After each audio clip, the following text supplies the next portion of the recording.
শুভ দুপুর বন্ধুরা। আজ হলো রবিবার। আমি আজ কী রান্না করলাম তাই তোমাদের সঙ্গে একটু শেয়ার করছি।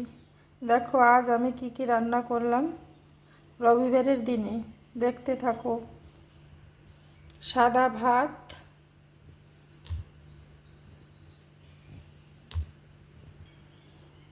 চিংড়ি মাছ দিয়ে পেঁপে দিয়ে একটা তরকারি, এবং মাছের একটু মাথা টাথা অল্প অল্প আছে।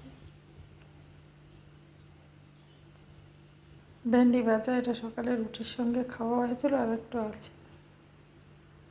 মাছ ভাজা, কাঁঠাল দিয়ে চিংড়ি মাছ দিয়ে একটা ভাজা ভাজা মাখা মাখা।